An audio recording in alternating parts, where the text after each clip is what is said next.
P T V نے صدر آصف علی زرداری کی تقریر سینسر کر دی۔ ذرائع کے مطابق صدر آصف علی زرداری نے جوش خطابت میں قائد اعظم کو نان گریجویٹ کہہ دیا تھا اور اسی مطابق مختلف طبقہ فکر سے تعلق رکھنے والے سیاستدانوں، دانشوروں اور ماہرین نے صدر کے اس خطاب کی شدید الفاظ میں مذمت کی ہے۔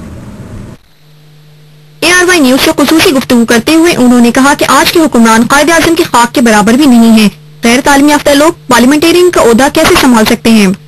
قائد اعظم نے کبھی یہ جھوٹ تو نہیں بولا، یہ تو نہیں کہا کہ میں گریجویٹ ہوں۔ کسی وہ جو اس زمانے کی ریکوائرمنٹ کہ اگر آدمی گریجویٹ نہ ہو، میٹریکولیٹ ہو، تو وہ لیکن وہ ایگزام پاس کر لے، وہ جا کر وہاں پاس کیا، اس کے بعد ہو گئے۔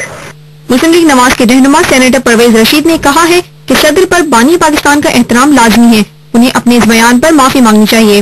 بانی پاکستان کا احترام بھی لوگوں کو کرنا چاہیے اور صدر مملکت پر پہلا فرض ہے کہ وہ ان کو احترام کریں۔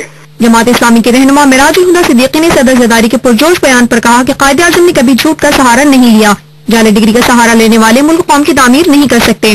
جھوٹ بولتے ہیں، جو کرپشن کرتے ہیں اور جو پاکستان کے اندر ہر طریقے سے قوم کی دولت کو اپنی تجوریوں میں ڈالتے ہیں، اس کو قبول کرنے کے لیے تیار نہیں ہے۔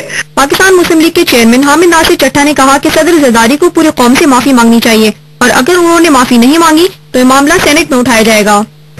میں تو یہی سمجھتا ہوں کہ ان کو پوری قوم سے معافی مانگنی چاہیے، کیونکہ ان کو یہ بات کوشچن نہیں ہے کہ قائد اعظم گریجویٹ تھے یا نہیں تھے، کوشچن یہ ہے کہ ان کا ذکر ان لوگوں کے ساتھ کیا گیا ہے جنہوں نے جعل سازی کی ہے۔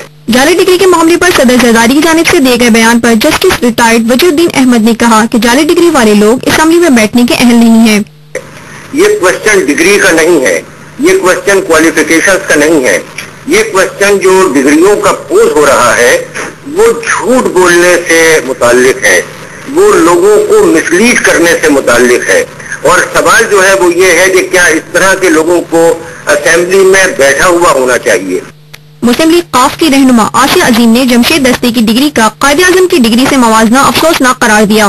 اس غلط بات کو جسٹیفائی کرنے کے لیے کس حد تک جایا جا سکتا ہے؟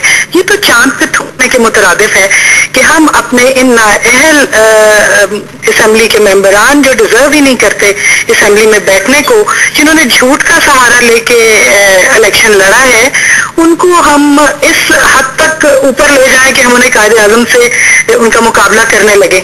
قائد اعظم کے متعلق صدر کے بیان پر معروف تجزیہ نگار عرفان صدیقی کا کہنا تھا کہ قائد اعظم کے ساتھ جعلی ڈگری والوں کا تذکرہ کرنا ان کی توہین کے مترادف ہے۔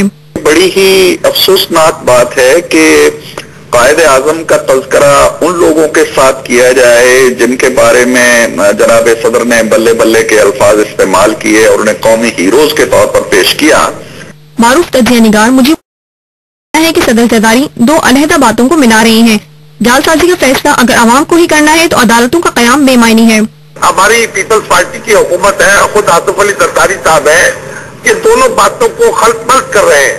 اب اگر ان کو اتنا ہی ان لوگوں کا درد ہے تو قانون بنا کے ان کو معاف کر دیں۔